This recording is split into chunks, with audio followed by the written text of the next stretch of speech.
আপনি পাক সেনাবাহিনীর পক্ষ নিয়ে যখন বাংলাদেশের মুক্তি যুদ্ধের মধ্য দিয়ে যে বাংলাদেশ সেনাবাহিনী গড়ে উঠছে তার বিরুদ্ধে অবস্থান কেবল সশস্ত্রভাবে সমর্থন করেছেন, সেই দল এখন যদি বাংলাদেশ সেনাবাহিনীকে মিলিয়ে বলে যে আমরাই একমাত্র দেশপ্রেম, এটা মানে আপত্তিজনক, বিপজ্জনক বক্তব্য মনে করি। সাকিব ভাই, সাকিব ভাই, সাকিব ভাই, আপনাকে ছেড়ে দিতে শোনেন, পরিষ্কার অবস্থানটা বলেন। জামাত লাস্ট লাইনটা বলি। 1971 সালে তাদের যে রাজনৈতিক ভূমিকা বাংলাদেশের উত্থানের বিরুদ্ধে, তারা রাজনৈতিক সিদ্ধান্ত নিয়েছে, সে বিষয়ে এখন পর্যন্ত তাদের কোনো স্পষ্ট ব্যাখ্যা আমরা জানি না। তাদের রাজনীতির ভুল, গণহত্যার কোনো না কোনো ফর্মে অংশীদার হওয়ার কারণে তাদের ক্ষমা চাওয়া, এই বিষয়গুলো এখনো না জানা বাংলাদেশের জবাবদিহিতাহীন রাজনীতির একটা বৈশিষ্ট্য। আওয়ামী লীগ একইভাবে জামাত ইসলামের পথ অনুসরণ করে জুলাই বিপ্লবের এই নির্বিচার যে হত্যাকাণ্ড তারা করেছে, ন্যূনতম রিপেন্টেন্স, ন্যূনতম অনুতাপ অনুশোচনা আমরা দেখছি না। এই জবাবদিহিতাহীন রাজনীতির বিরুদ্ধে নতুন বন্দোবস্ত দরকার। ধন্যবাদ সাকিব ভাই, আপনাকে ধন্যবাদ। আপনাকে চলে যেতে হবে, আমরা আপনাকে ছেড়েও দিচ্ছি আসলে, কারণ চ্যানেল 24 আমাদেরকে এতক্ষণ সরাসরি সম্প্রচার করছিল, তারা এখন টপ অফ দ্য আওয়ার নিউজের জন্য চলে যাবে। আমরা সাকিব ভাই আপনাকে ধন্যবাদ জানাচ্ছি। তবে আপনি যে কথাগুলি তুলেছেন ব্যারিস্টার মাহমুদুদ্দিন খোকনের কাছ থেকে, আমরা এই কথাগুলির ব্যাপারে একটু বিএনপির প্রেক্ষিতে এবং ওইটাও আমরা একটু জানতে চাইবো যে আপনার মন্তব্য কি জনাব মাহমুদুদ্দিন খোকন। না, প্রথম হলো জামাত ইসলাম যদি তার দল শ্রেষ্ঠ বলতে পারে পৃথিবীতে বা বাংলাদেশে, সেটা তারা বলতে পারে। সেনাবাহিনীকে দলে যদি যেভাবে কথা বলছে সেটা মনে হয় এটা হওয়াটা উচিত। জাতীয় সেনা বললে আমাদের জাতীয় সম্পদ সবার। আর শুধু দুই দেশপ্রেমিক বাংলাদেশ যারা দেশকে ভালোবাসে, দেশে যারা নাগরিক সবাই দেশপ্রেমিক আমি মনে করি। এইভাবে ঠিক না। এবং আমরা ন্যাশনালিস্ট, বিএনপি তো বাংলাদেশি রাজনীতি করে, বাংলাদেশি ন্যাশনালিজম রাজনীতি করে, ন্যাশনালিস্ট ইয়ার। বাংলাদেশকে মাকে যেরকম ভালোবাসি, বাংলাদেশকে আমরা আমার মায়ের মতো ভালোবাসি। সকল তারেক রহমান সাহেব বিশ্বাস করে, বেগম খালেদা বিশ্বাস করে, আমাদের সকল নেতা কর্মী একভাবে বিশ্বাস করি আমরা। বাংলাদেশ আমাদের জীবন। খোকন ভাই, এটা পরিষ্কার। খোকন ভাই, আবারও একটু আমি যে মানে বিএনপির দ্বিতীয় শীর্ষ নেতা ভারপ্রাপ্ত চেয়ারম্যান জনাব তারেক রহমান সম্পর্কে জানতে চাই যে আমরা আসলে একটা গুজব এরকম প্রায় শুনি বা একটা কথা এরকম শুনি যে জনাব তারেক রহমান এখনো বাংলাদেশে ফিরে আসার জন্য যথেষ্ট নিরাপদ মনে করছেন না বলেই এখন পর্যন্ত তিনি লন্ডনে আছেন। এই বিষয়টি কি আসলে ঠিক কিনা? তার দেশে আসলে তার কোনো রকম হুমকি, তার নিরাপত্তার ব্যাপারে আপনারা আসলে কোনো রকম কোনো শঙ্কা আপনাদের রয়েছে কিনা? এই Tamid, can you release mister Saki? Okay okay okay okay জি। আমি মনে করি না এরকম। উনি বাই দিস টাইম গত 15 বছরে উনি পরীক্ষিত একজন নেতা হয়ে গেছে। এবং বাংলাদেশের ধরেন এত অত্যাচার, এত নির্যাতন, বেগম খালেদা জিয়াকে চেয়ারপারসন, তাকে শেষ করে দিবে, তারেক রহমান সাহেব শেষ করে দিবে, সব শেষ করে দিয়েছিল, বিএনপি শেষ করে দিবে। কিন্তু তারেক রহমান সাহেব বেগম খালেদার উপস্থিতিতে উনি অসুস্থতা বা জেলে থাকার সময় উনি দলকে গছিয়েছেন এবং উনি অত্যন্ত জনপ্রিয়। জনগণের তার হলো শক্তি, জনগণের তার হলো ভরসা, জনগণের তাকে পাড়া দেবে। আমি মনে করি এরকম কোনো সমস্যা নেই। এরকম আপনারা এরকম কোনো নিরাপত্তার অবস্থা বোধ করছেন না। আপনাকে অনেক ধন্যবাদ। সাকিব ভাই কি আমাদের সঙ্গে আছেন না? সাকিব ভাই চলে গেছেন। সাকিবের আরেকটা অনুষ্ঠানে যোগ দিতে হবে। সাকিব ভাই একটা লাইন কি বলবেন? আমরা শেষ করে দিব অনুষ্ঠান। হ্যাঁ বলেন। না, সেটা হচ্ছে জনাব তারেক রহমানের দেশে না ফেরাটা বাংলাদেশের রাজনীতিতে কোনো প্রভাব রাখতে পারে কিনা, সেটা -1-2 অংশ কিনা, এরকম নানা ধরনের প্রশ্ন আমরা শুনতেছি, গুজব শুনতেছি। এবং তিনি নিরাপদ না বাংলাদেশে আসলে সেরকম শুনতেছি যে কোনো একটা প্রতিবিপ্লব বা অন্য কারণে তাকে হয়তো। আপনার টেকটা একটু শুনতে চাই। আমি মনে করি যে এই গণ অভ্যুত্থান নিজেই এইসব -2, -1, -3 কোনো কিছু এইসব রাজনীতির বিরুদ্ধে জনতার রায়। আমাদেরকে একটা গণতান্ত্রিক রাজনৈতিক ব্যবস্থা গড়ে তুলতে হবে যেখানে কোনো কিছু মাইনাস টাইনাস হবে না। জনগণ ঠিক করবে কাকে পছন্দ করবে, কাকে পছন্দ করবে না, তার ভিত্তিতে রাজনীতি চলবে। সেই জায়গাটা ফলে আমি মনে করি যে তারেক রহমান সাহেবের কোনোভাবেই বাংলাদেশে আসার ক্ষেত্রে এখন এই ধরনের কোনো বাধা আমি দেখি না। ফলে বিএনপি ঠিক করবে তারেক রহমান। আচ্ছা, বাধা না দেখলে আপনি কি একটু রাজনীতি দেখেন? জনাব তারেক রহমানকে ওয়েট করতেছেন ফর সামথিং?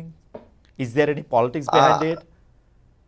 আমার মনে আমি এক্স্যাক্টলি আমি জানি না। আমি মনে হয় যে বিএনপি ভালো উত্তর দিতে পারবে এটা। আমার কাছে মনে হচ্ছে যে ম্যাডাম অসুস্থ, মামলাগুলো আছে, তিনি বোধহয় মামলা সাকিব ভাই আপনি হিসাবটা দেখেন। সাকিব ভাই, মামলা উনি লন্ডন থেকেই উঠা যাইতেছে, বাংলাদেশ আসলে কি হবে? না শোনেন, মামলা শেষ হয়ে আসছে, মামলা এই ব্যাপার না।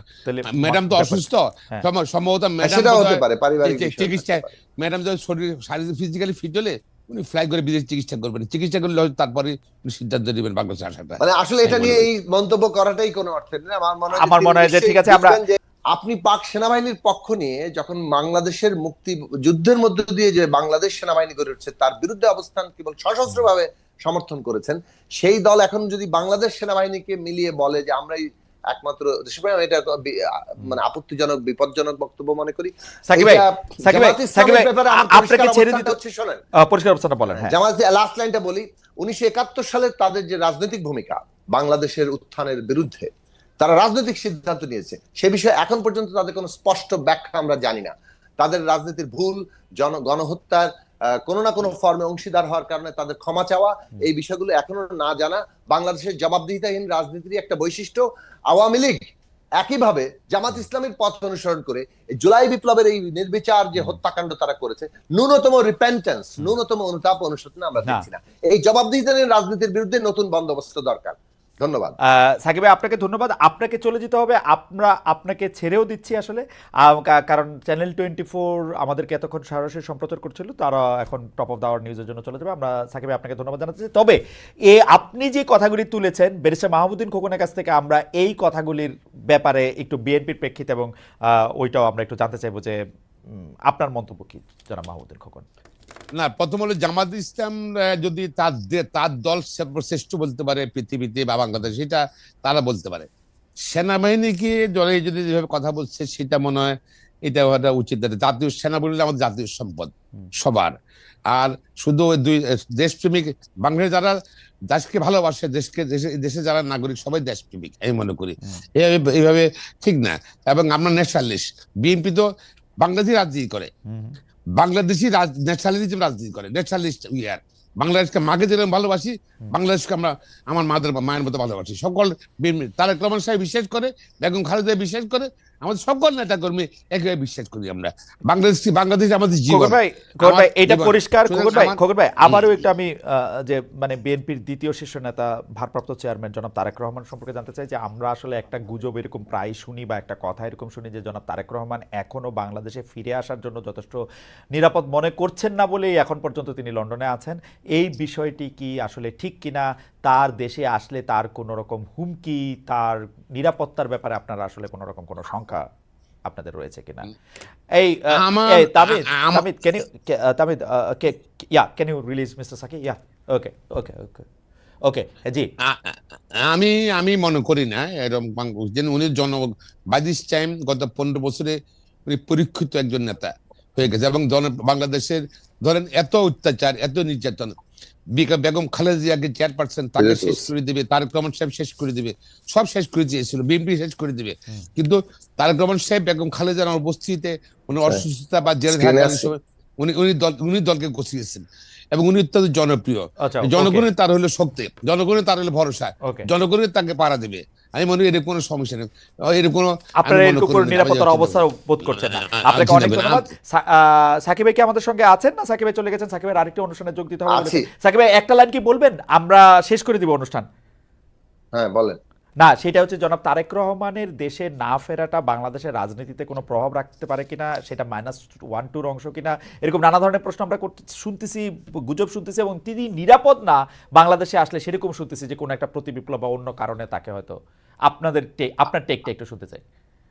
আমি মনে করি যে এই গণ অভ্যুত্থান নিজেই এইসব -2, -1, -3 কোনো কিছু এইসব রাজনীতির বিরুদ্ধে জনতার রায়। আমাদেরকে একটা গণতান্ত্রিক রাজনৈতিক ব্যবস্থা গড়ে তুলতে হবে যেখানে কোনো কিছু মাইনাস টাইনাস হবে না। জনগণ ঠিক করবে কাকে পছন্দ করবে, কাকে পছন্দ করবে না, তার ভিত্তিতে রাজনীতি চলবে। সেই জায়গাটা ফলে আমি মনে করি যে তারেক রহমান সাহেবের কোনোভাবেই বাংলাদেশে আসার ক্ষেত্রে এখন এই ধরনের কোনো বাধা আমি দেখি না। ফলে বিএনপি ঠিক করবে তারেক। আচ্ছা, বাধা না দেখলে আপনি কি একটু রাজনীতি দেখেন? জনাব তারেক রহমানকে ওয়েট করতেছেন for something? Is there any politics behind it? আমি জানি না, আমি মনে হয় যে বিএনপি ভালো উত্তর দিতে পারবে এটা। আমার কাছে মনে হয়েছে যে মামলাগুলো আছে তিনি বোধহয় মামলা বিচার না সাকিব ভাই, আপনি আপনি আপনি হিসাবটা দেখেন সাকিব ভাই, মামলা উনি লন্ডন থেকেই উঠা যাইতেছে, বাংলাদেশ আসলে কি হবে? উঠবে না না না না না না না শোনেন, মামলা শেষ হয়ে আসছে, মামলা কোনো এই ব্যাপার না। তাহলে ম্যাডাম তো ব্যাপার- অসুস্থ, হ্যাঁ। সম্ভবত ম্যাডাম সেটাও হতে পারে, পারিবারিক বিষয় চিকিৎসা, হতে পারে। ম্যাডাম যদি শরীর শারীরিক ফিজিক্যালি ফিট হলে উনি ফ্লাই করে বিদেশ চিকিৎসা করবেন, চিকিৎসা করলে হয়তো তারপরে উনি সিদ্ধান্ত নেবেন বাংলাদেশে আসাটা। মানে আসলে এটা আমি নিয়ে মনে করি। এই মন্তব্য করাটাই কোনো অর্থ নেই।